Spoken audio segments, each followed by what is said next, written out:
to help with that. We're going to talk a little bit about communication. We're going to talk about some record keeping and the importance of that, because again, when we are in crisis and quickly trying to do things, sometimes the paperwork doesn't come as quickly as our need to address the help, right? And so when Rome is burning, we want to put the fire out, but now we're past that fire stage, so we need to make sure we're getting our paperwork in place as well to protect ourselves, our agencies, and the people who are volunteering and who are being helped. All of that is some of the stuff that needs to happen now if you haven't put that in place already. So we'll talk about the procedures a little bit. And then I didn't think you would look into recruitment so much, but I think we can talk about that as well. And yeah, so we'll just go along and just discuss, as I said, as we go along, if that's okay. Okay, I'm going to share my screen with you. No, not that one. I'm going to share that one. Okay, so you can see the KCR. Great, thank you. So KCR Community Resources is the organization I work with. We're based in the central Okanagan, and we work a lot with Kelowna Immigrant Society as well, or Kamloops Immigrant Society, I should say, and other settlement service agencies in the area. So I know Sabrina is there to connect with all of you when you need for this program as well. We'll provide some tools and information. We're going to understand the volunteer management cycle a little bit. We'll talk about boundaries and ethics and confidentiality. I know for sure that's something that we want to make sure gets covered in this workshop today as well. And then we're going to start off just with the elements of communication. And just understanding how important it is as a volunteer coordinator that you look at your communication skills. Tatiana, this is your background, and so you probably have all the great skills already, but it's one of the things that communicating with volunteers can be different than communicating with your everyday friend, because the relationship is more formal, it's more important, and it's also because we're dealing with cultural differences that you might have, because you might have volunteers from all kinds of cultures stepping forward to help in these efforts. It's really important that we focus a little bit on making sure that we understand our communication and make sure that we focus on that. So one of the things we need to make sure is with communication is that there's what we are saying and there is what somebody is hearing, and ensuring that those two are actually the same thing. And especially when we're talking about language differences, cultural differences, crisis situations, it's really important that you know that. So I'm going to ask one of you if you would like to read the sentence for me, please. Who would like to volunteer? Yenny, thank you. Thank you, Darcy. I know you believe you understood what I think I said, but I'm not sure you realize that what you heard is not what I meant. Mm-hmm. So that sentence is very convoluted. And if I read it this way, I know you believe you understood what I think I said, but I'm not sure you realize that what you heard is what I meant. And it's really just a simple slide to help us understand how and what we say. How we say it is an important part of that message for people as well.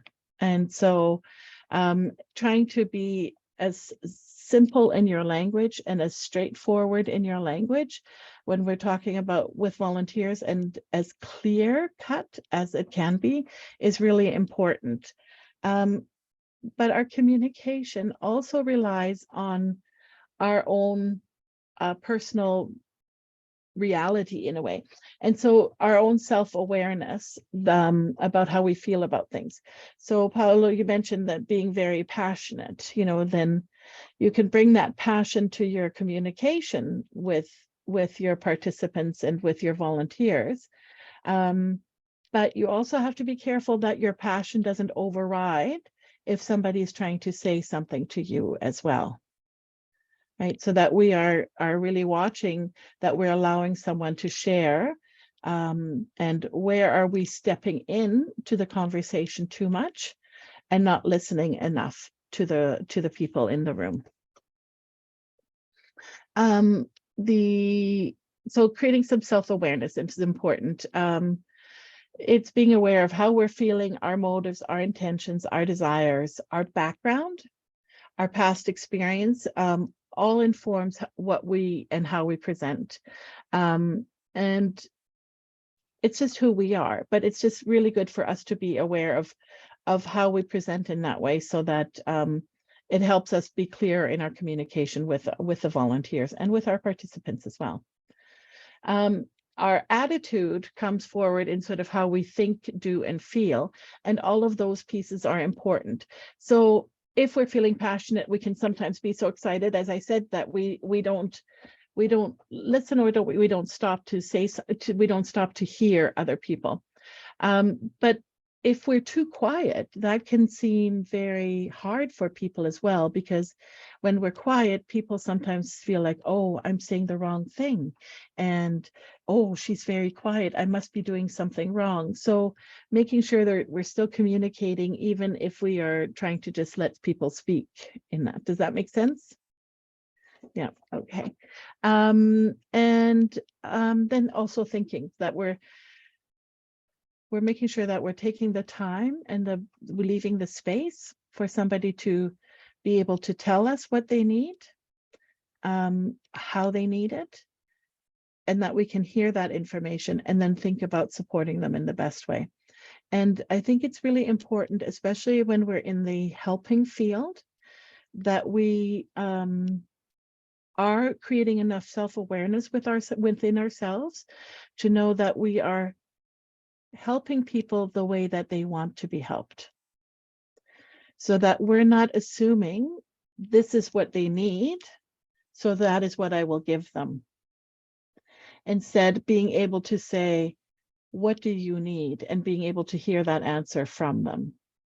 So sometimes we can get very quick into a place of, oh, I think I just want to find a solution, and so I'm going to find the solution for you. But we may not have spent enough time in trying to hear from the person what they actually need. You know, the example would be my sister likes to give me tea towels because she thinks I need tea towels. I don't think I need tea towels, but she keeps giving me tea towels. So it's kind of a sore point, and we have to be really careful when we're helping people and we're having volunteers, that we don't give them what we think they need, but that we're giving them and responding to them with what they think they need. And especially when we're helping people, whether they're displaced people from the Ukraine or refugees from other countries, we can't forget that these are human beings who have their own autonomy. They have their own agency. They have their own wants and desires and their own decision-making capabilities. And so we can't just make decisions for them or put ourselves in the position of always feeling like we're going to make the decisions for them, because it is not a parent-child relationship in that way. We need to make sure that we are treating people as adults when we're helping them in this. Does that make sense to everybody? Yeah. Anybody experienced anything like that, where they're maybe feeling like they're telling, yes? Well, thank you for that. I'm just going to take myself off this because I don't want to see my picture. I'd rather see more of you guys. So okay, so this is and then our communication approaches. I wanted to just talk about this a little bit, because how we approach conversations with our volunteers and with people that we're helping should be very different. And we need to make sure that even if we are a very aggressive person, and that we need to consider too, volunteers generally don't respond well to very strong, aggressive type of communication. And also we should be looking at it as with a trauma-informed lens as well. right? Because these are people that have gone through a lot of trauma to get to where they are now in your home cities. And so how we communicate with the participants is a critical part of this. For you to be able to build the connection and relationship with the participants to get the right things for them is going to be really important. So being aggressive is not going to be, you can be strong, but you shouldn't be aggressive. And feeling like you're not, but you need to be in charge as well. You need to lead in this process as well. So you need to be able to show that you have answers for people, that you are able to support them the way that they need to be supported. So you can't be too submissive either. You can't just sort of sit back and not say anything, again, because people need you to come forward with things for them. So I think trying to find an happy medium of being assertive, but really listening and being compassionate in it is a good communication approach in this scenario. And this cute little kitten is just the really important part, is about listening. It's really, listening should exhaust you. It really should. It should make you feel like, I have done the most important thing today, and you have, because you've listened to somebody, whether that's your volunteer sharing how they're feeling and how they're doing with their role, or it's your participants that are needing to do that. Part of your biggest role is really listening and being able to understand what people are saying. This graphic is this is the Chinese calligraphy. Yanni, do you recognize it? Can you? It's a more traditional Chinese Yes. characters. Yes. Yeah. I can recognize for sure. You can, yeah. Yes. So I love this because it's so important that the whole picture, and this is the lovely thing about the characters, right, is they really draw pictures about the words. So for listening, the character for listening includes the word for ears, so that you have to listen. It includes the word for mind, so you have to think as people are talking. You have to use your eyes as well, because a lot of things can be translated and communicated visually as well. And then it has the undivided attention or focus, and it has the heart. And we know you all have the heart for things, but it's part of what we need to hear as well. We use our hearts to listen as well. One of the things around intercultural communication is really important, that you use plain language. Using idioms. Idioms are cultural expressions and phrases or abbreviations is really not recommended, especially for newcomers to Canada who would have no opportunity to have a background in that. But it is something in the social sector that we tend to use acronyms a lot. Acronyms are the abbreviations with just the letters, right? And so we talk about this, and we don't think about somebody is maybe already overwhelmed with all of the information that they don't understand. So then having an abbreviation of just the letters of something is really difficult for them. And choosing humor. We all need humor to survive, and resilience has humor. A lot of resilient people have humor as part of it, but we have to be very careful because it is culturally very different. So we need to make sure for that. And then checking for understanding and doing this appropriately is important, because nobody likes to feel like somebody is saying, do you understand? Like, do you get it? As if I were not very smart or anything. So, but we do need to make sure that we're able to get a clear idea from the person that they have understood what we've intended to share with them. So finding a way to re-cement the information or hear it back from them without making the person feel like they are being treated like a child or somebody that isn't very intelligent is really important. So that's a good skill to develop for you, is being able to check for the understanding so that people feel that they're not being looked down on as well. And sometimes I know for myself, if I read it, I will understand and remember it better. So I'm a visual learner. oral learner is the person who just needs to hear it and then they can move forward. I like written instructions. I like being able to read things afterwards. So it's really important that you're able to provide something like that for people who need that, especially when language is a barrier. And then I know that you all do this, I'm positive, but you know, we all make an effort to really remember there are human beings at the end of this. And so people's names are very important to them. And trying to be able to remind them that Canadians and everyone else can learn to pronounce difficult names or difficult looking names, but we can all do it, right? So don't put the pressure on anybody to shorten their names or to make them easy for Canadians to understand or anything. It's really just, it's okay for people to work at remembering and learning names. And then we need to remember that culture is like an iceberg. So there are different parts in it. There's behavior, race, language, actions, and gender that we can see easily. But these ideas here fall under the less easily identifiable things. How people's values, people's religion, people's cultural life experiences, those are things we don't necessarily see right away, but they are a very important part of who they are and how they see the world.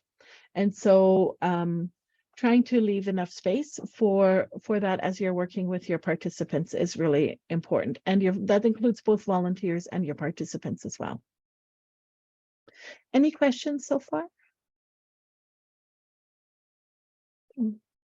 So I have a question. Are we talking about volunteers or communicating with newcomers? Both. Your volunteers are really just people, right? But it's also something that you can share with your volunteers about the newcomers. So if you have volunteers that are coming to help, some of them, I mean, I know have been Ukrainians already, but I know that there are people who are coming from other cultures who want to help as well, and helping them to understand the importance of meeting the people where they're at is important. Does that make sense? Yeah. Yeah. Okay. So part of the volunteer coordinator role, or part of what you would be looking to encourage, so if you are the coordinator who's maybe working with a host family, and you're talking to the host family and they have big expectations about what's going to be happening when they're hosting the people that are coming, but you also need to clarify and manage for them a little bit how to build that relationship and what to expect out of that relationship. Because some people, when they say, I'd like to open my home to somebody and provide a space for them to live, you need to be really clear about what are the expectations that you have, what are the expectations that they have, and that they may have to manage their expectations a little bit. Because even if they invite somebody to live for free in their home, they're inviting people who have agency, people who are grown adults, and so they may not value just being sort of treated as a child in the home instead. Does anybody have any situations like that where they're feeling like host family has been a little bit of too intrusive into the family? Yes, Tatiana, you're nodding your head. How did you manage that one? So we do have one family. They are a little bit older. They're around 70 years old, and they were in the single mom with a child. The single mom was 42 years old, and the child was 17. And I mean, I have a great relationship with all the Ukrainian families, but with that particular lady, I think we built like a little friendship. So she was really open to me, and she was telling me a lot how she feels and how everything's going, more than other families that stayed with Canadian family. So she was complaining that it's a lot of like parenting coming from that Mhm. couple, the older couple, and they always want to know where she's going, what time she came back, who she was with. So first of all, I had a conversation with her just to explain to her where they're coming from, because I kind of understand that they have kids the same age as her, in their 40s. So, and then obviously they felt like she's a child for them, same as her daughter. So they were like, taking it on a different level and needed a report where she was going and how. So I just kind of told her, hey, she just, she feels sorry for you. She Mhm. developed a relationship with you, and she just want to know, like, she felt responsible for you. So that's Mhm. normal. She treats you as a child. I also talked to them as well, but very, very nice and very, very, like, I kind of started and, trying to kind of wheel my way to explain to them that, she is an adult. She have to make her own decisions. And I Mhm. know that sometimes you don't agree with her decision, or how she spent her money or where she's going, but they need to give her a freedom, because she just staying here temporary, and she needs the freedom. Yes. So, well, so the outcome of this situation, they moved out on their own.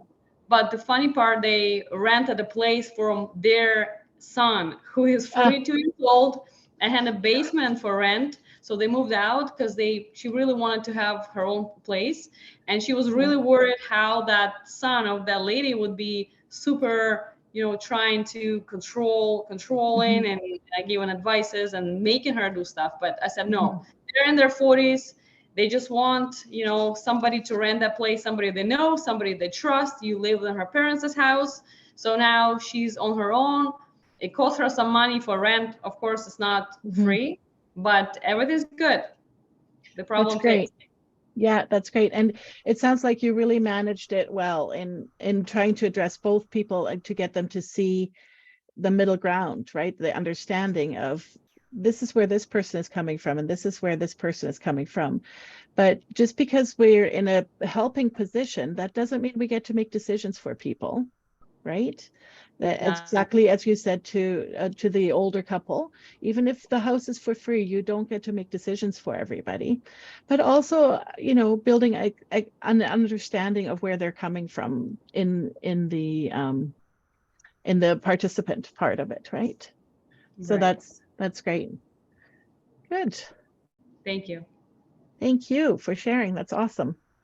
So one of the things you might want to do with the people who are starting with you, whether they're just coming on board now or they're already working with you, is really an ongoing development around building relationships and managing the expectations.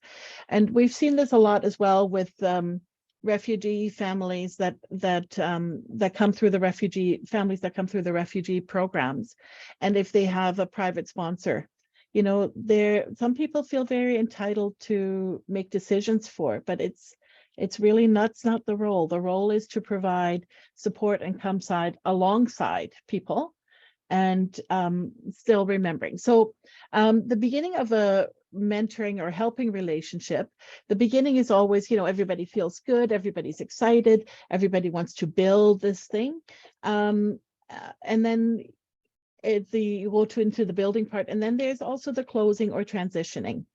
And the hope is when it closes or transitions, that it is a workable situation where, a family member would still rent to the people, that the relationship doesn't become a bust, but it's managed in a healthy way so that people are able to move on gracefully and happily to the next stage. This is a little bit of a pyramid to help you understand the foundation of any successful relationship is really just that building of that trust being the bottom of that pyramid, and good communication is critical as part of that. So doing some communication workshops or doing some training with your participants and with your volunteers around good communication is a really worthwhile effort. Mutual respect has to be part of this relationship as well. And then empathy and patience. And patience, I would probably not say patience as much as I would grace. And the difference for me is patience is sort of with the, oh, I have to wait to hear from, I have to be patient with this person because they don't agree with what I'm thinking. And to me, that's not necessarily the best thing. More appropriately would be grace, where it's understanding that somebody has a different point of view, understanding that somebody has a different experience and different way of doing things. And you give them the space and the grace to do that, with the empathy and trust that they will be fine, that they're going to be good, and that the relationship can still work or whatever. So it's really just important for us to not build or not force our own point of view and our own expectations on other people. It's a relationship where we have to be able to let people move along on their own. So in the, in the beginning phase, common pitfalls are where everybody, the helper, is making all of the decisions. So the host family might be the one that says, this is where your room is, this is where your kitchen is, this is how this works in our house, but it has to evolve, right? So they don't get to continue to make all of the decisions. And we shouldn't, and they also don't get to assume what people are like, or assume that they get to control a 17-year-old grandchild as part of their new role, right? The missing meetings is not applicable here, but just trying to work together. And so if you're not discussing expectations or your own desires for things, then it can get quickly where people are feeling that they're not being heard, or their desires and wishes aren't being considered as part of it. And so then that becomes a closed relationship. In the building phase of it, this is the next level then. And this is where like somebody like a mentee or a host becomes too dependent on the support. So as people have, as you mentioned, Paulo, some people have sort of transitioned out of, I don't want to provide my home for free anymore, you know, then there might be an expectation that people continue to have something for free, but they actually have to move forward in thinking, okay, now it's time for me to find my own place. And it may be harder because I have to put resources towards that, but it does give you for that sort of adult experience still, right? And the autonomous experience that people are needing as well. So during this building phase, sometimes the participant could feel like they would need to rely too heavily on you. And as helpers, the mentee or the host might feel like, oh, I want to help. I feel needed. I feel like this person wants me with them. This feels good. But we also, it's kind of like raising kids. We also have to kind of get, okay, you know what? You need to now do this on your own. So ensuring that you help your volunteers or your host families understand that at some point they need to push the baby out of the nest, even if the baby is 42 years old or, you know, whatever. It is important. It's an important part of it because we want to empower people to be able to run their lives in Canada independently. We don't want to build a relationship where they're always going to feel like they are in need. Right. And so that means putting up some boundaries, time to start saying, okay, you do your own thing a little bit more, and then moving them out. And sometimes the participant or the person that's new in the relationship or the newcomer might feel a little bit overwhelmed, but then it's not about saving them or jumping into to protect them. It's really just about giving them confidence to be able to move forward. So that's a really important step that you need to teach that you need to encourage your host families or your volunteers to not always do things for everybody because they want to help, but they need to be able to help with boundaries in place too. And that's for the health and well-being of everyone. And then the closing or transition phase is that, you know, everything has to come to a close sometimes. And the best thing is that it can be done peacefully, can be done built on strength, because the person is in a place now where they are able to manage on their own much more. And so it can be a really good thing. It is like your child leaving the house and leaving the nest and just being able to say, you know, you're on your own. But again, I want to make sure that if I'm using an analogy of a child, that we need to make sure that none of your volunteers or your host families are treating the people that they are supporting as children in this, because that is just not appropriate. It really needs to people need to make sure that they know that they are helping a person who's an adult who has the ability to make their own decisions, and they need to have room for that. And yeah, so celebrate the success of the relationship actually closing, right? This is a good thing. It's a happy thing. It's a wonderful thing. And completing tasks, goals already set out, make a plan for a next step. And then if there's a desire to be able to continue to move to the next step of being not host/participant, but friends, community members, something else, right? You move into that next stage for yourself. And so you decide how you want to connect moving forwards. Excuse me. And your role as the coordinator for this, and Tatiana showed us a really great example of how she was able to manage both of the expectations of people in that, because both people had a valid reason for feeling the way they did. So as the coordinator, you need to try and help people see that side of it. You need to help somebody understand the other perspective, the other point of view. And that's a really important role that you play in that. Any questions that you have about this? Oh, yes, a lot. So, Okay, yeah. So for housing coordinators, Mhm. do you have a handout? Do you have a package of documents that you can supply to us? So how you see it?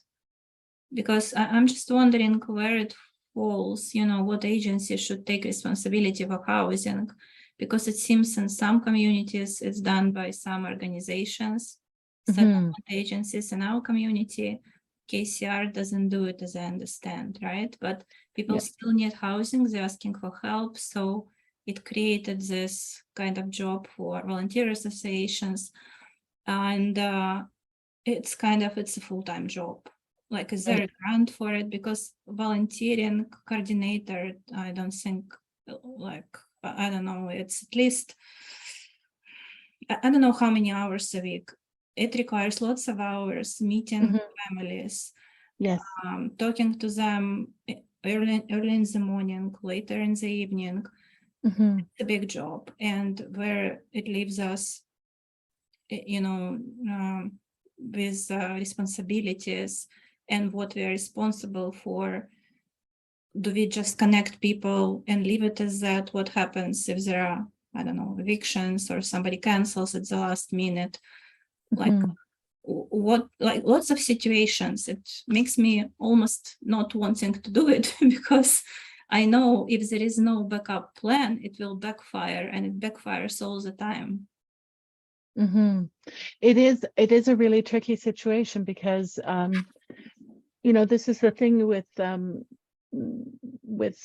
the housing. Like, you can have a database of the housing, but without somebody checking to make sure that the housing is appropriate, that the housing is safe, that the host family understands what's involved in it, without having those touch points with people, it makes it really hard to try and connect people to those situations, right? So to answer your question about a handout, I don't have a handout specific to a host family. I can look at finding something, and I can share that with Sabrina. Or with Sabrina, yeah, hello. I can step up with this one, and Irina, what I can tell you is that something that I did that worked amazingly for me for the housing specifically is to have multiple agreements in place from the beginning.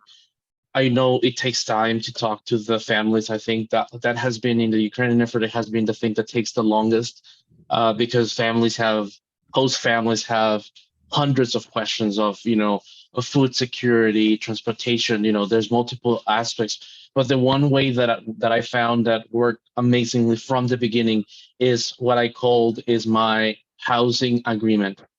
It's very simple. It sounds like a contract, but it's not. It's just a document that I am more than happy to share with you. It is basically outlining basic what we would consider here in Canada common sense rules, but that a lot of people who are coming, not just Ukrainians, but any other person who's coming into the country might not be aware of. Like, we outline the emergency aspect of what happens if there's an emergency, what happens if there's, what do you do? Do you call 911? Okay, I know that in Ukraine you have to call 3 different phone numbers now, right? If you want to call for police, if you want to call for fire, or if you want to call for an ambulance. Here in Canada, you call one. A lot of my clients didn't know that from the beginning, so that was the first thing I outlined. And then I mentioned that under no circumstances you are to call me, call my any of my volunteers, or contact the agency. If it's an emergency and your host is not around, do not call them as well. Contact 911 immediately. And the rest of the rules are outlined in the same way, so that we have rules that outline how to use the bathroom. And I talk to the host to make sure that if 5 minutes in the shower is more than necessary, if 10 minutes is necessary, and you start outlining all those. So you have out of memory right now, I can think of, we have the kitchen, how the kitchen is used, how the appliances are used, expectations when it comes to the showers, expectations when it comes to the use of a bathroom, expectations when it comes to the cleaning of the house, because cleaning is a habit, is a ritual that each family has, right? Each family does it differently. People might do it similarly, but it's different on each house. Because I have a wooden floor, I want to use this specific product for this wooden floor. Those things are usually never explained. So in that document, it outlines everything. And like I said, I'm more happy to give you that information. And there's we have a release of information so that the host is, so everything is covered. And I will share that with you if you give me your email. If you just share it with Sabrina, because Paula, that would be great, because I know that Sabrina is also working with our team to put some resources on the website for everybody to be able to download from there. Sabrina, I saw your hand up. Do you want to maybe speak to that? Yes, thank you. Irina, that was a fantastic question and a great topic to bring up. Thank you for raising that. And Paolo, thank you very much for offering that document. That's going to be very helpful. And if you would like to email that to me, I will distribute that to everyone here, and I will connect with you privately about that later. But I put my email in the chat if somebody wants to put their email, so we can all get in touch after this meeting in case we need to. Yes, that's a great idea as well. Yeah. But quickly before we move forward, this is another opportunity that I would like to mention that upcoming, very likely in the new year, I will be providing training for assessing housing, specifically for checking the accessibility and safety and appropriateness of host families who are welcoming new individuals to BC into their homes. And there will be an invitation going out, but if you are interested in attending that, which will include training, a resource document, and other toolkit resources, please connect with me and I will invite you to that training, which, like I mentioned, will be coming up in the new year. That's great, Sabrina. Great to hear that that's what's happening. Oops, I just have the chat open on your screens now. Yeah, and also it's great that you guys are all sharing, and I this is part of what connecting here like this too, is that you can be each other's resources and support as well. But I know Sabrina is there to help, and I want to make sure too that that feel free to reach out to me if you are wondering about some volunteer things. And Sabrina has my contact information as well. I'm happy to help and support you along the way as well. And just any templates and things like that, please remember too that there needs to be a discussion, or encouraging people to have a discussion with the homeowner and with the participant, that they clarified. They can use the template as Paolo has set it forward, but everybody has different rules and things. I know that I've had international students staying with me, and it was always really important for us at the beginning to have that meeting, sort of to say, these are the ground rules for our home, and this is what's really important. This is not where we focus on things. Okay, great.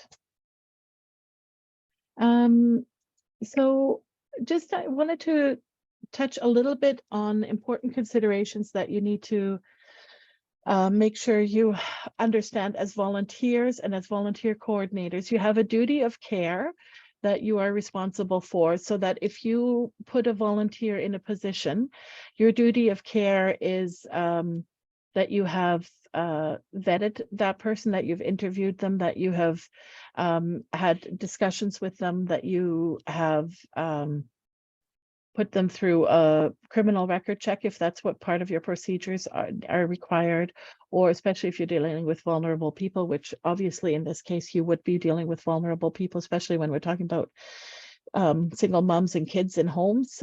These are really important things that you have some background in making sure the duty of care is looked after. The important thing too is that everybody has rights, and volunteers have rights. Volunteers, if you bring a volunteer into your organization, they should be treated in the same way as staff people are, so that they have the same rights and responsibilities to the organization.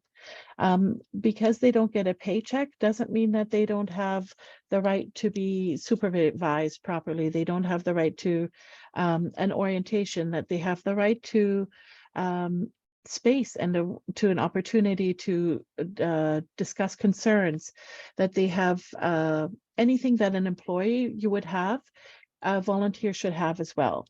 And that also includes the Personal Information Protection Act, often called PIPA, and a workers' compensation board. If you have volunteers in your organization, they would be considered as part of your workers' compensation staff in that way as well. Okay. Boundaries, ethics, confidentiality, and conflict of interest. It's really important that you have discussions with your host families and your participants around some boundaries and setting boundaries, and that you also support them in setting some self-care guidelines for themselves, and ensuring that they're not going to burn out. Because people like to help, helpers are not the ones that think about themselves first. And so volunteers are people who want to help, and they don't think about themselves first, but they do burn out, and they do need to be taken care of. So you need to make sure you have those conversations with them, and that you're keeping an eye on them to make sure that they're not getting to that point of burning out, because that's when things can get very difficult. That's when people don't act like themselves, make decisions that aren't like themselves, and it can often then end in a bad way. And so part of your role is really making sure that that's happening. Ethics is really important. Especially the ethics of you're providing a home for people. And then you need to make sure that nobody's being taken advantage of in that situation, in both of the sense of the host family, that they're not taking advantage of the people that are living in their space, but also of the people living in the space, that they're not taking advantage of the host family. So having some ethics outlined and as an agreement, as Paula has suggested, is really important. Conflict of interest, and it can be funny to say this when we're talking about people who are out to help people, but we have to make sure that volunteers, whether they're directors on boards or they're volunteers at an event or anything else, they are there for the organization and the purpose of what they're volunteering for first and foremost. So there shouldn't be an advantage to them in another way. Okay, and that's for example, if somebody is providing a home as a host family, if there's a transition to that becoming a rental space, then that needs to be understood beforehand, or agreements need to be outlined in that way, you know, so that it can't be under the belief that somebody is thinking they're going to be in this place for free for a long time, and then all of a sudden somebody says, you know, I'd like to start charging you rent now. Those kinds of relationships is where you as the coordinator would be stepping in to make sure that that's not happening. And the other thing is confidentiality. And again, helpers really like to help and really like to get into the business of other people. And sometimes they may not be thinking about the confidentiality of those people. And so having a discussion with your host families around the fact that if they have people coming into their home and those people choose to share something with them, it is not the right of the host family to then share that story outside of the space, right? They have to be really careful about any information that they're releasing about the people that they have staying in their home. And they need to understand that those people have a right to privacy and confidentiality. And everybody needs to be very clear on that. And that's the same for the family that's coming to stay in the home. The people that are hosting them have a right to confidentiality and privacy as well. So respecting that as part of the process is really important. So setting boundaries and setting the line. I'm going to share this slide with you, which will have this as part of it as well. But part of setting boundaries is understanding where you can help somebody and what you can't do to help somebody, that is their own responsibility. So if somebody has been displaced and they need a home, you can provide a home for them, but you don't get to tell them how to raise a teenager. You know, that's a boundary that people need to learn and understand. And if we stretch our boundaries too much, if we're constantly just going, I want to give, I want to give, I want to give, it's going to lead to that stress. It's going to lead to more contentious relationships, and it's going to make it harder for them to work together, and it could lead to burnout, which we'll talk about in a minute. And the other is the debriefing, and this is an important step as well that you might want to consider with your volunteers. Is there's the residual trauma that they might experience or get from hearing about things, because as helpers or as people, human beings, it's hard for us to hear about difficult situations. It's hard for us to hear about war and the things that people have been going through. And so a host family might take some of that trauma on themselves in hearing about it. So giving them an opportunity to debrief about some of the things that they're hearing, giving them an opportunity to talk through and process some of the things that they're hearing or that they may be seeing in the family is an important part of this as well, and part of what you can offer as a coordinator for them.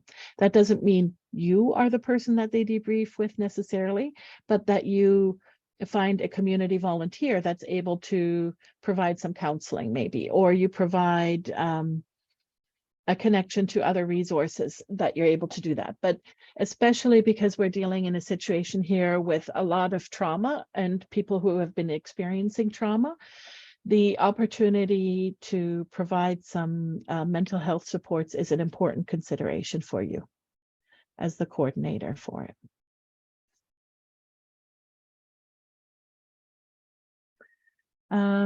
Be aware of the signs of burnout.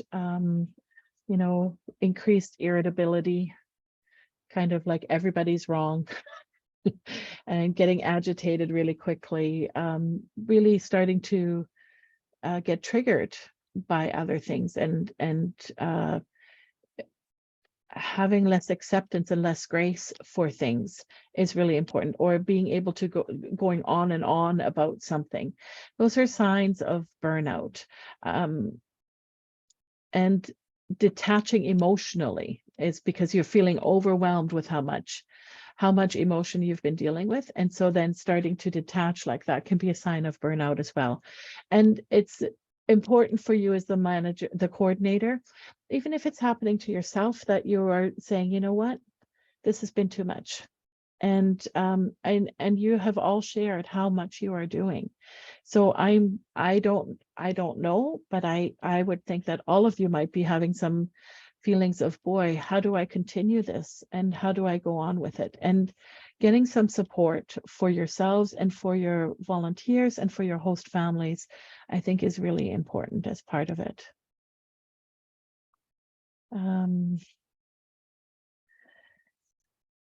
So now, any questions on that part? Because we're going to move on to a different part, the record keeping. Any comments or do I need to check the chat? Oh, just sharing some things. Oh, okay. Perfect, thank you. Okay, so now record keeping. Who loves record keeping? Yenny, yay, Tatiana, good for you. Paolo too. Oh my gosh, you guys are rock stars. Liking to do all of that? Well, it's important. Oops. So what you need to make sure, again, this is treating your volunteer just like you would an employee.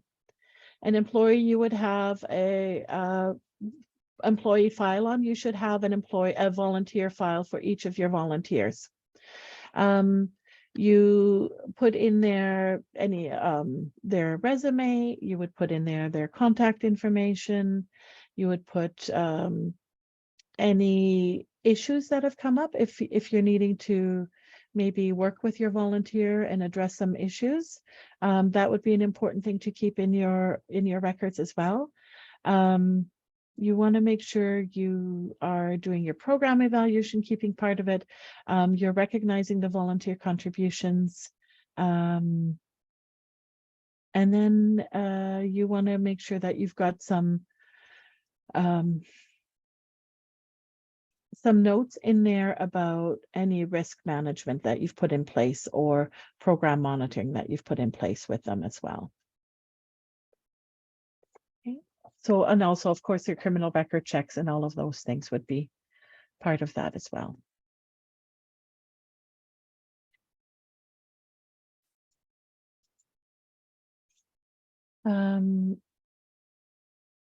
I'll send you some sample forms. So this is one file per volunteer. Things are kept factual, and then prioritizing and emergency contact. And you should update these annually. You should be doing a confidentiality and a re-signing of like an oath of confidentiality and a re-signing of the values and statements and things that when you sign on the volunteer, you should do that annually as well. And there's a recommendation to move to paperless as well. And again, for that duty of care, your duty of care is to make sure that you have the legal paperwork in place to make sure that you are meeting legal obligations. You're making sure if you have a vulnerable person that you've done a criminal record check. But we all know that criminal record checks are just in that moment in time, right? And so we need to remember that screening can't just happen the first day out. It also needs to be ongoing. You need to make sure that you're staying in touch. You're making sure that volunteers, you're staying in touch with them. That I noticed, Paolo, I think you'd said about house check-ins and things like that. That's ongoing, right? That you're not just sort of doing it at the beginning and then leaving it forever. That there's an ongoing relationship that needs to be happening with it. So I'm glad you mentioned that, Paolo. Yeah, so the way we do it is we have, I schedule as soon as I welcome the Ukrainian family into their host, I schedule the first meeting, which is 15 days after they come. And the idea is to, listen both parties separate so that they can, tell me, I don't like these people, or the family Mhm. feels that this is too much of an economic burden for them, and then if everything is working out great, I schedule the next meeting month and a half later. So at the end of the second month, because our homestays, if everything is 100% free, I have limited our homestays to 3 months. To then after the second month, I am able to go back, revise what's going on, check if everything's working great, and if everything is great and the host family is interested in continue this to a long term, then we schedule this to extend it to a medium term. So we add an extra 3 months to that, and then I go once monthly, but every single month I go to check in with them, and then after the 5th month, we if they want to become a renters, which has happened, we do that. And if not, then we, like you said, we finish it. And then usually, so far, except for one case, all of our homestay or homes, all of our hosts have become friends with our homestay families. That's great. That's great. Super. An important thing about risk, oops, sorry. The risk management is you need to assess the risk and think about what could go wrong. And that's in all of your relationships with your volunteers and with your host families. So again, because people are wanting to help, sometimes they don't think about the risk that they could be experiencing if they're going into that relationship. If somebody's inviting them to stay in the home, there is a certain amount of risk, and hopefully the people have thought about that. But it could also be if you have a volunteer that's going to do some visits and seeing people.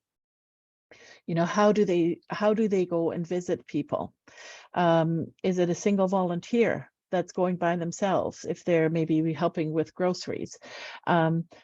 Making sure you have some guidelines in place to make sure that people can feel safe in the work that they're doing as volunteers. So it's fine for a single volunteer to meet your participants at the grocery store and show them through those things, but it may not be appropriate for a single person to drive one of your participants around by themselves. That's where you're wanting to maybe put people in partners of 2 volunteer partners together to transport people. Or if you're doing a home visit and helping people set up or move or something, that it's not one sole volunteer by themselves that's going into that environment. Just trying to think about sort of the worst case scenario, and then making sure that you're putting mitigating acts into place for that. Does that make sense to everybody? Yeah. Anybody want to share anything that they're doing currently to help mitigate some of the risk? Because risk is a huge thing, and it's especially because people are thinking about giving and giving and giving. They don't think about the risk necessarily, and they just say, oh, somebody's in need, I'm going to go help. But in helping, you have to make sure the helpers are safe. It's a really important part. Tatiana? Well, first of all, what we do is a criminal record check, and also the people who are hosting, they're usually our family members or close friends of our directors of our organization. So we do like referrals. For example, our director, she used to be a teacher, I believe. So all other teachers who've been involved in teaching while she was a teacher are all retired, and they're willing to host. So we kind of not only just take people we don't know, but also what kind of job they have, right? So if it's a doctor or teacher, that probably we are looking into majority. There could be no problems was a criminal or something like that. I actually, as soon as the family comes to Cranbrook and it goes to the family where it's gonna stay, I actually visit like almost every day, just kind of quick 5 minutes just to make sure everybody's good. Lots of phone calls to the host family. Also, what we do is a preliminary check. So when I go visit the potential host family, I definitely do a draft of what's their, what their likes, what the rules of the house, and we try to tailor that particular host family to a Ukrainian family with similar likes, or if they have like a similar age, we try to kind of match them. And we never really had like, we only had one problem, but the Ukrainian family found the host family on their own without our involvement. That's the only problematic situation I can think of right now. The rest, being great, and we didn't have any problems besides that little, misunderstanding, miscommunication, a little bit of control, but pretty much that's about it. Yeah, that's great. Yeah, being vigilant, keeping an eye on things is important. Irene, I want to mention this to you as well, because from what I've heard, I know you've got a lot on. Making sure you get some support for yourself or for others in your role as well, right? Well, we have a volunteer coordinator for the hosting program. I'm not involved in that. Yeah, but we might need somebody starting in January, because it was a big job, and yeah, she's just burned. She needs a break. So yeah, something that I've also, sorry to interrupt like that, but something that I've also encountered is that assessing risk sometimes is really hard over the phone, but sometimes being very persistent, if and there is also a gut feeling, and I'm not 100% sure if that's something viable in the long term, but sometimes you have a gut feeling when you're talking to somebody. Because I now have 8 properties that I have red flag, like, hey, like, do not contact anybody, like, do not give information to these people because of the things that they were asking, like, oh, I would like, because there are multiple phone calls that I receive on a daily basis related to the Ukrainian effort, and you get people that say, like, I would like to offer housing, and immediately I'm like, okay, let's do it, let's see what we can do, because housing is our biggest issue so far, like, having to manage that. And what I've encountered is that if I just let myself go and do that, which happened once, which didn't lead to anything, but I was able to communicate with the person more to understand what was happening, was that they were like, I would like to offer housing. Everything was checking in with everything I needed to provide for my clients, until the person said, by the way, I would like to request only to have single females, virgins, and start having a list of explicit requirements physically and for the clients that they wanted to. And you would think, oh, it was a single case. Now I have 8 properties. And the way I was able to do that was to, just push through every single question and make sure that they were answering every single question. And it's time intensive, right? But it was, a gut feeling as well. Like, why do you want to just have a single female? Do you have any family living with you? Is there a specific reason for that? And there were other people who were trying to get away with long-term palliative care, with having a person living in your house to help take care of my dying partner, because I would like to host Ukrainians, and everything again was checking out, until they're like, I want to host a Ukrainian so that they help take care of my dying partner. Like, thank you. Yeah, thank you for bringing those concerns up, Paolo, because it's easy to assume that everybody has the same sort of ethics around really just wanting to help, but they could have another purpose that they're trying to do. So doing your due diligence beforehand is important. I'm just going to move through this because I think we've talked about this.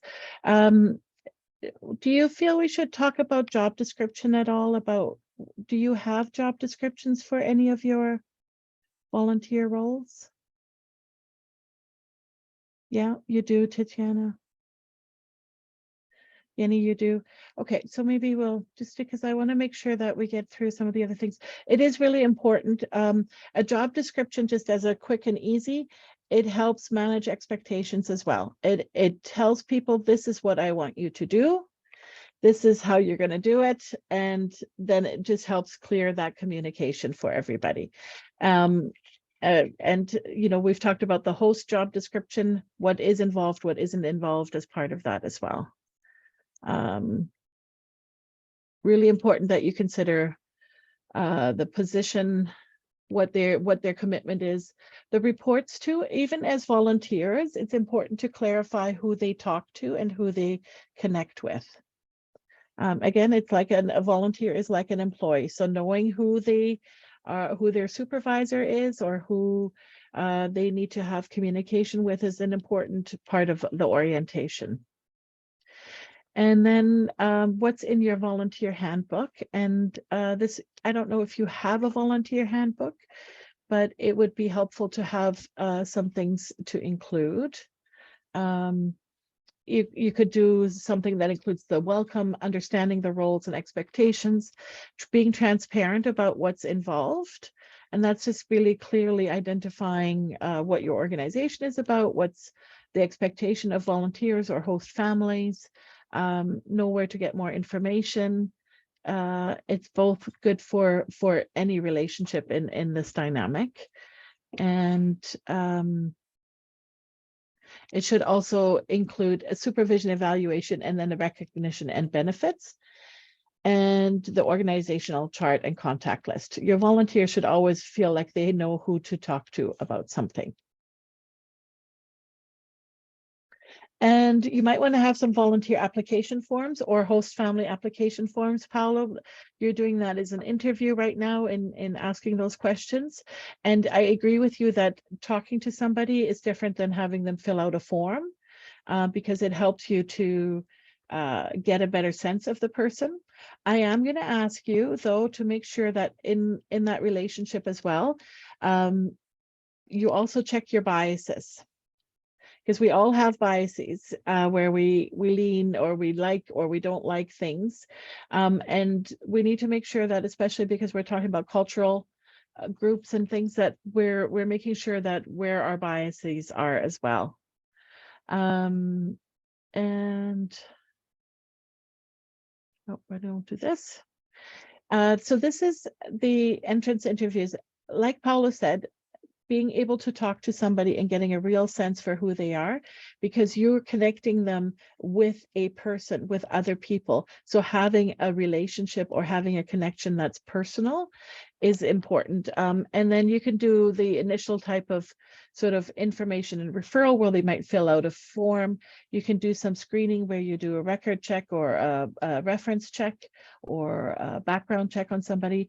And then you might lead to starting to do an in-depth interview, so that you're not doing the front loading, the heavy work of the interview right at the beginning, but the process is easier for just getting them to apply beforehand and doing the screening. Interview, I'm not going to go over this just because, oh, here, yes, check out your biases with your if you're an interviewer. We all have them. We can't escape our biases. The only thing we can learn to, just as we can't escape risk, it's the same thing. We have to just learn to mitigate, or we have to learn to interrupt biases for them. So a successful interview is, you're going to establish the rapport with a candidate. Beware of the halo effect. The halo effect, does anybody know what that is? The halo effect is when somebody is like you, and so you like them because of that, right? They're kind of like an angel. And then we tend to not listen as closely anymore to things, because we think, oh, we're so connected already, that it's really easy to start just making assumptions that this is like us, the same, and so we make assumptions about everything else being the same. So we need to listen lots, allow for some silence, and then using open-ended questions, letting people tell us more things. And asking questions from people, you know, why are you wanting to be a host family?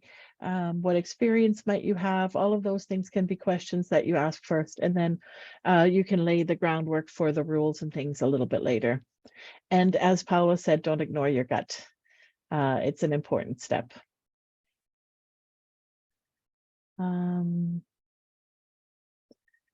Looking at interview questions, looking at people's motivations, so their skills and abilities as part of that, and how they like to work. So you might have volunteers that we talked about wanting to talk about the retention part, Yenny, that you mentioned. Some volunteers do want to just come in. They want to go to an event. They want to be there. They want to help in that moment.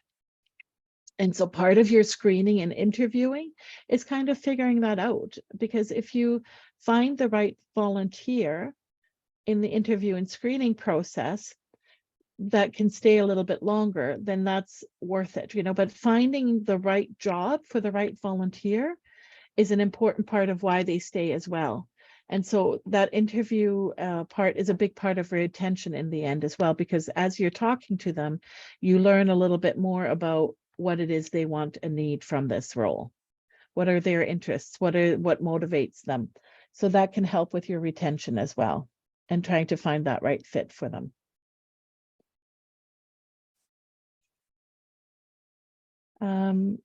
This is just, oh, Yanni, you have your hand raised, I see. Oh, yes, I would just want to add a little comment, and I do agree. January, because I just have so much on my plate, and I'm not able to offer in-person interview anymore. So any volunteer that they interested, January, ask them, send them an email, share with me the skills, background, and all of these first, and I will schedule a Zoom interview with them. And I do have a lot of my interview questions, and then figure out that the commitment level, and then the skills, the personal interests, all of these. So I always try my best to match the interest and then the skill. Interest and skill match is really important, because therefore they can get more very positive, joyful experience. For a lot of people who saying volunteer, if they wanted to be more flexible, if they're interested in like a assist event or this kind of thing. So I will have a list of the volunteer, they will do this. So January, if I need a volunteer, I send an email out to all those volunteers, and then whoever can commit the commitment. And of course, another program, like example, like a computer mentoring. And I do need a volunteer come regularly every Friday. So I will be very clear, tell them my expectation. Yes. And then I said at least 3 months of a commitment. And of course, but if you're being sick and all of this, that's fine. But as long as let me know earlier, and in January, I will have also 2 to 3 volunteers for this program. Then I at least have someone to be there if someone cannot be able to make it. So that's I'm trying to do. But what's my appointment? Even you try everything that you could, in general, is that the volunteer, the priority change, their life change. So they cannot, I only see few people, they really commit with the one agency, really, year by year. We do, I really appreciate it. But January is really short commitment, right? And it does increase a lot of work for us as a volunteer coordinator, constantly to interviewing, documenting, and follow up, and all of it is a lot of work. It is. And Yenny, you're not alone right now. I sit on the board of Volunteer BC as well, and we've had discussions at the board level around this as well. Organizations all across BC are facing this. The sense is that the most, I'm not understanding it, there's not a lot of funding and grant available to support its volunteer coordinator role. It's sometimes they will think a agency, okay, how many one do you need? How much work do you need? They not really can support a full-time job for the volunteer. So that's another thing. I don't see many unless you know anyway has the resource. No, we have the same issue, and even like gaming grants, where gaming grants are all about volunteer or about operational funds. They don't really want to fund volunteer centers or volunteer coordinators. It's supposed to somehow magically volunteers are supposed to organize themselves, which is just not realistic. Even though another question is, I don't even see many grants out there for us to do volunteer appreciation thing. Not a lot of grants supporting this, and I really wanted to have some grant, and then for me at least I can host maybe every 2 years to a little bit official like volunteer appreciation. I still do. I still find a way to do it. I do Yeah. every 2 to 3 years. Even during the COVID, I still managed it on Zoom one. It was really fun. It's almost zero cost. Yeah. And, you know, volunteers are not motivated to stay because of the trinkets and things that you buy them. They're like, then volunteers generally are, if they're treated well and treated like professionals and treated kindly, and they get thanked, they're usually happy to continue to volunteer because it is in their nature to do that. But it does take time and effort for somebody to do that. Yes. What I mean, mostly that my program a lot is also good for TIU student. Mhm, For mhm. those students, they are very dynamic, come and go. Yeah, So a lot like students want here young fellows because yeah, once they find a job, they find a job in different, they move away, full-time job, they're no longer available. mhm. So those are the main the resource a little bit hard to stabilize. Yeah, yeah, it's true. But I do know that young people want to volunteer. They have a very driven by passion and impact that they want to make. And so being able to offer that to them through the volunteer role and looking to feed that energy for them is a really good tool for retaining volunteers as well. You know, righting the wrongs of the world right now, youth are very interested in wanting to do that. And it's great because passion will help us a long way, right? Yeah. And letting your organizations know too that to invest in a volunteer coordinator is not something that they shouldn't do. They really should. It's being able to share the impact of your volunteers with your organization so that the organization will put budget towards it, whether or not they get a specific grant for it, but that it just becomes part of the operations of it is an important part of what volunteer coordinators need to, or volunteer managers need to do as well.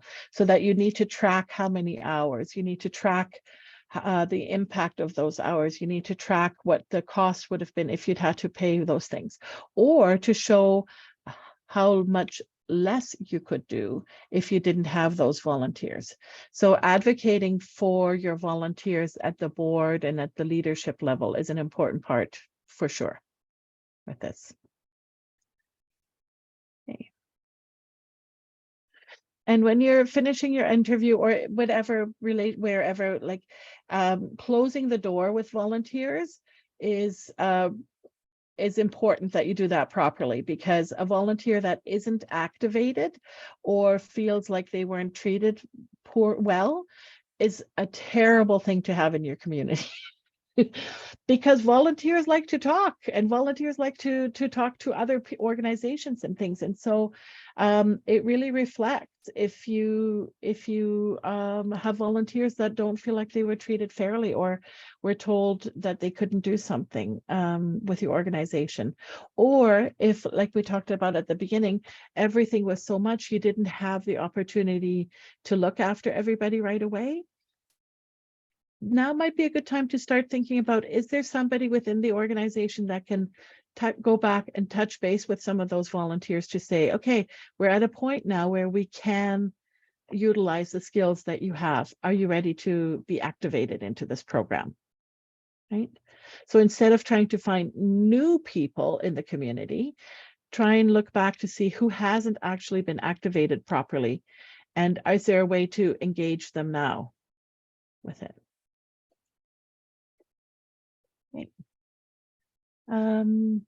We're getting close to the end of time here. And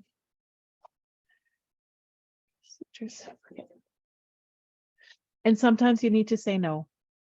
Sometimes the reality is you can't just have a warm body that is going to be your volunteer, because they will cause more problems for you than it is worth the effort. And sometimes it means even saying to a TRU student, I'm sorry, I don't have the capacity to train somebody for 3 months and then you're going to walk out the door. I need to invest my training and my time in somebody that's willing to commit to a longer stint with us. You know, so we have to get, just because somebody's saying they want to help, that doesn't mean we have to say yes to it either. It has to fit for our organization and for our mission and our needs. And this is the other thing I want to always tell people is, don't minimize what you're asking your volunteers to do. Engage them by telling them they're going to be busy. Engage them by telling them they have important work to do. So don't try and tell them, oh, don't worry, you just need to come 1 hour a month and that's all I need from you. You will attract a better quality volunteer.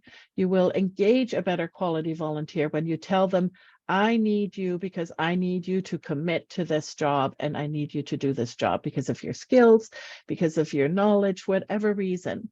You know, don't lie about it, make it like, have it be honest, but it is volunteers, if you tell them you need them, will respond to that. Volunteers don't respond well to the right volunteer does not respond well to, oh, you know, just come once a month, because if they don't feel like they're going to be having an impact, they don't want to be there. Impact is critical for them. Okay, we went to this. Background checks we've talked about. Orientation is really important. Engaging somebody, your volunteers become your ambassadors. They're the ones that are going to help you attract other volunteers. They're going to be the ones that are going out in the community to say, I love working with this organization, or I've been helping the Ukrainians that are coming to Canada, and it is so rewarding. They're going to help attract other people to get engaged with you. But they can only do that when they really understand what your organization is about, what your purpose is, what their job is, what their role is, and when they feel positive about the work that they're doing with you. So having a proper orientation is critical. It explains the relationship between the volunteer and the organization. It gives the volunteer, goes through their job description. It tells them the purpose that they're there. It helps you be able to share about your organization. It helps you be able to share some of the valuable things that are around boundaries and ethics and confidentiality. It connects you to the volunteer. It builds your relationship with the volunteer. And it helps you to decide where the volunteer is the best fit for your organization. And for the volunteer, a volunteer comes into the relationship having some fears and not knowing some things. And so they want to have their fears allayed. They want to be able to know, this is my job, this is the role I'm going to do, and I'm going to excel at it because my skills are here, because Jenny told me my skills are the ones she's looking for. Right? They get to answer questions, and they get a sense of what the organization and the culture is about. And they have to find like it's a right fit, because you can be a volunteer in so many different ways in community. So making sure it feeds your heart is important as a volunteer. So if it's not the right fit, that's not a judgment statement. It's just not the right fit. I love cats. I mean, I love dogs, not cats, because this picture. So I'm going to respond more to a dog opportunity than I am to a cat opportunity. That's not a judgment statement. It's just, I like dogs. So your volunteers are the same thing, are the same. They like certain things. They want to be making a difference in certain things. And so the orientation tells them how do they fit into the organization. It tells them how they'll work with the organization. And it tells them why they're there. So the impact that they're going to make, how are they going to change the world, or help you to help be part of changing the world. So sorry, I'm going to go back to here. Your content for the orientation should talk about your mission, your vision, your values, the history of the organization or the history of the program. Not the client groups, but about the different groups that you're working with to it, understanding who all, like we've talked about the names of your organizations. And one of the things that I noticed is there's so many organizations that have stepped forward. Understanding who's who in that picture is an important part for a volunteer to really understand so that they can be more connected with you. The other thing volunteers love is they love to be in the know. Volunteers love to be in the center of things and to feel like they're making the world move. And so having a proper understanding of who's who is important. The facility and the processes and the policies and procedures, this is very important. And then meeting other volunteers, meeting other staff people if there are staff people in there. And I just quote, it's the organization's responsibility to ensure that all volunteers are adequately qualified and trained. Okay, so this is one of the risks that your organization needs to think about as well, because if you put a volunteer in a role and the volunteer makes a decision that has an impact, that could put your organization at risk. Because if you haven't properly trained or oriented your volunteer, that will come back to then you're negligent on that. That's part of your duty of care as well as an organization. So if you put a volunteer in a position making decision or role, or even just in any role, and they make a decision that they may not be qualified to make, or that they make a wrong decision, if you haven't properly trained them, that will come back to hurt you as an organization. And the other thing about training is be there for it. Don't just give them a manual and say, this is what I expect you to do, because everybody can only take in so much information, and then boom, our brains go too much. We have to actually practice doing some of that work. And that means that we need to have somebody observe us while we're doing that. And then we learn as we're going and doing. So you get to observe the volunteers in different settings. It allows you to repeat some procedures and policies because they come up in those scenarios. And a volunteer is on probation as just as a regular staff member would be as well. That a volunteer isn't guaranteed this role for life. They need to kind of show they can do it as well. And I'm just going to wrap up with training, and then I think we'll just do a couple of questions if that's okay. Training, it's really important that it's practical, that it's relevant to the work that they're doing. It's kind of experiential, that people like to do things, and that it's tailored to the volunteer needs. And that it's ongoing as well. It's really important that you continue the training as people are going and learning more. And at the end of the day, your training should be a positive, safe, successful, and interesting, relevant experience for people. Okay. So I didn't get to go through everything. We might have to do another session, Sabrina. Okay, I'm going to stop sharing and then just turn it over to you for any last questions. Are you going to send this presentation to us? The Yes. slides? Yes, yeah, I'll send that to Sabrina tomorrow. Yeah. I sent a survey, an evaluation survey of the training in the group chat. Did everyone receive it? Yes, perfect, wonderful. If you could complete that and send that back to me. I did include my email address in the chat. It would be very beneficial and helpful for all of us. Thank you very much. Sabrina, could you send that through our emails? Because absolutely, once chat closed and no longer accessible.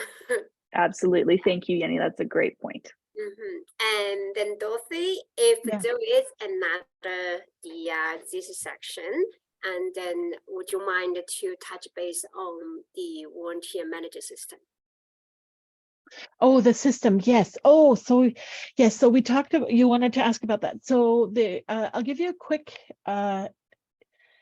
there are different sort of customer management systems that, Jenny, do you have a fund development system already? I right now I do just use the Excel to manage everything, and it does good for now. But I wanted to looking for the future, like new volunteer requirement will be increased for sure. I want to prepare for that. Right. Yeah. So the volunteer platform we use, and this I'm going to share it with all of you, is the Volunteer Connector. It's volunteerconnector.org. That is a platform that allows you to recruit your volunteers, and then they apply. Mhm. And then it also helps you can actually schedule them through the platform, and you can then also manage the information on them, like how many hours they volunteered, when they're volunteering, all of those kinds of things. So I can send that information to Sabrina as well, so that you can access it. And then I think we have a little We have Mhm. also I Volunteer from United Way, which was recently released as well. And it has, yes. like you mentioned, it has everything from scheduling, from posting the volunteer ads and everything. It's just a matter now of promoting the platform, because Yeah. that would be the only thing I see that people don't know about I Volunteer as much. It's true. Yeah, so there's that. And then there's also another one, but they've kind of moved away from things. But I'll get that. And I'm sorry, I won't be able to send it to Sabrina tonight, but I'll send that to you tomorrow, Sabrina. And then you can have a look at it. But those are good tools to help you. Excel, it can only take you so far, Jenny. You know, it becomes unwieldy very quickly. And especially for scheduling and things, it becomes more difficult.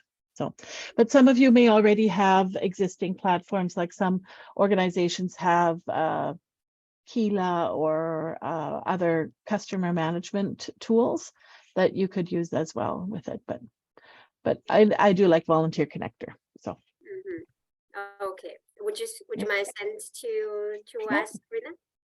Yeah. Thank you. That'd be wonderful. Absolutely. And Thank you. Dulcie, do you mind if I just connect you sometime and they want to discuss on? I don't mind at all. No, Okay. I will be here. I will be working next week. If you Well, are look, in the new year. in the new year is great. New year is much better for me. But no, and that's the same for all of you. I'm happy to have a conversation and tell me specifically what kind of a resource you might be looking for, and I can try and put you in touch with that. We have a lot of resources around volunteer management, but I would just be filling your inbox if it's not what you're needing. So if you reach out to me directly, and then I can get you what you need that way. Appreciate it. Great. Thank you, Jenny. Thank you. Anybody else have any questions? Should we do a quick round circle if anybody has any questions or comments? I'm gonna have to go quickly, but Okay. just thank you so much for everything. I took note as much as I could. I appreciated the all the topics. It really made me realize that I knew a lot of this, and listening coming from you makes me realize that, you know, I am on the right track. I really appreciate it for that.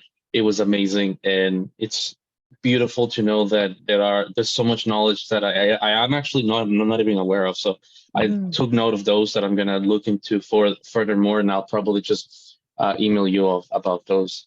And Yeah. for the Ukrainian aspect, because, you know, we touched a lot about Ukrainian stuff, I will be reaching out to all of you tomorrow with information, and I'll leave all my personal information as well. So if you have more questions, or if you need help as well with the Ukrainian effort, I will be there as well to support you. So thank you so much, and then have a wonderful night.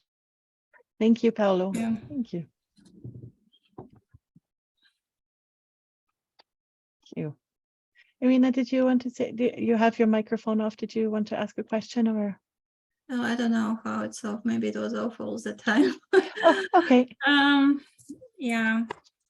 Well, I'm realizing it's you know, you need the whole degree on this topic, and I never planned in my life to be involved as much as I'm involved now, and in this capacity, and, you know, being aware about everything that's like what is going on in organization, and be part of each aspect. So it would be nice to have somebody to look after this aspect.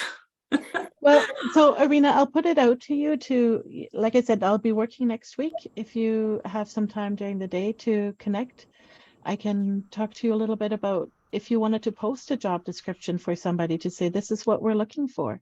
Because there are people who are looking to volunteer and either build their skills or learn a little bit more. And so there might be somebody that's ready to step in. Yeah, we had somebody, but I think unfortunately we will have to find somebody else. And this is the type of position, it should be a certain person in this position, you know. Yep. Extrovert, you know, good to connect with people. Not everybody will fit, and it requires more hours than you know you can pay for. So Yeah. it requires enthusiast. Yep. Yeah, very. This is a good point to intervene and say, is there interest in a follow-up volunteer coordination or volunteer management training, training, because we can address some of these issues that you're bringing up if Dorothy has some time in the future, most likely in the new year, if you still have questions, if there are still topics that would benefit you. Well, probably we have to do some homework with the slides that you provide, and maybe we have to get all to get on the same page what paperwork should be done for certain aspects. We talked about hosting today. We have some paperwork that we do and some processes in place. It seems like in Kamloops, Paula has some very good procedures, because we don't have to invent the wheel, you know. No, we should all be sharing. Jenny, you have your hand up, I think. Yeah, just feel not really like a long-term suggestion, but can really kind of at the moment, maybe there are, like Dorothy said, there are volunteers willing to volunteer. So for a lot of admin work, there are volunteers really interested in the admin work, because some people they're looking for in the future, looking for front desk work. They want to do that experience. Have the volunteer help you do a lot of admin work, and then you be the supervisor for part of it. And then also because it's a lot of work, I also have to use volunteer to help me do a lot of admin work. And then I will also partnership with, I don't know, you are in Kelowna, right? So Kamloops, we have a TIU, Thompson University, and then they have the courses always they have a students. You can partnership with them. Those resources are more reliable because they have to get those projects done, like 3 hours, 4 hours a week in order to get the credit for the study. So I recently worked with 2 different the courses, and then getting their volunteer, get their students. Of course, it has to be right fit for what I needed, and I think that's another help as well. Well, students are really great help, but on certain jobs, it's just it's hard to hire volunteers for processes that happen from time to time. You know, like one fundraiser, we need one set of skills, one set of volunteers. It's nice to have, like, for the programs that run constantly, it's easier to find volunteers because they know what to expect. They have certain set of skills that can apply. But for some other aspects of what we do, it's harder to keep volunteers, find volunteers, and yeah, I'm with you. That's why I said this is just a side resource you can consider first before you getting everything sorted out or get another person. Yeah, and for volunteer coordinator, we need a certain person. We have lots of elderly volunteers, and I don't know how they will respond to a student who is in temporary position working like 3 hours. We need somebody more mature. No, volunteer. You were amazed that what I mean, the student, they're not really, some of them not really young student. People have so much study background or work experience, and then they're back to school study again, and they still wanted to involve with volunteer. Those volunteers are amazing. You just really need to put a little bit effort to find the right one. The one that you think none of them fit. No, like Darcy said, we don't want to put that effort for that. We just don't have that capacity. Yeah. So I just wanted to thank you so much, Dorothy. And I know I deal with volunteer all the time, but like when you were talking, Sharon, I still keep my notes, keep taking the photos and reflect myself and tell me, okay, kind of relate to what I couldn't working on. That, oh, I should add this on. Oh, okay, I need this. It's still Good. really so helpful, and thank you so much for organizers, and Yeah. then hopefully we'll have your training again. I'm your fan. Thank you, Yanni. Yeah. And Sabrina, can you send those PowerPoint to us as well? Or- Absolutely. Thank you, and I wish you you. all wonderful night. Thank you, Yanni. You Have a too. great you. long holiday season. Thank you. You too. Thank you. Thank you. Yes. Thank you. Bye bye. Thank you, Bye-bye. everyone, for being here tonight. Thank you. Thank you, Alina. Thank you, Tatiana. Thank you, Dorothy, so much. Thank you, Irina. Thank you so Bye. much, Good, ladies. Tatia. Thank you, everyone. Good night. Good night. Night. Sabrina, I'll send you my stuff tomorrow. I'm just heading out quickly. Yeah, so- absolutely. Okay. Drive safe. Thank you. Bye. Bye. Tatiana, did you have a question? So, oh, no, she's not. Nope. Okay. Okay. Oh, look, your house is all decorated for the I holidays. know, it's beautiful. That's great. Okay. Take care. Thank you for the great training. Okay, I hope it was what you needed. So, It was and I am happy beautiful. to do another one if you need. So just sort of the next steps. And then I think it'd be better, like if we can hone in and say, okay, let's talk about this and this and this, like 3 Sure. things, and that's it. Sounds And good. then, yeah. Okay, Perfect. Great. perfect. Thanks, Thanks. Dorothy. Bye.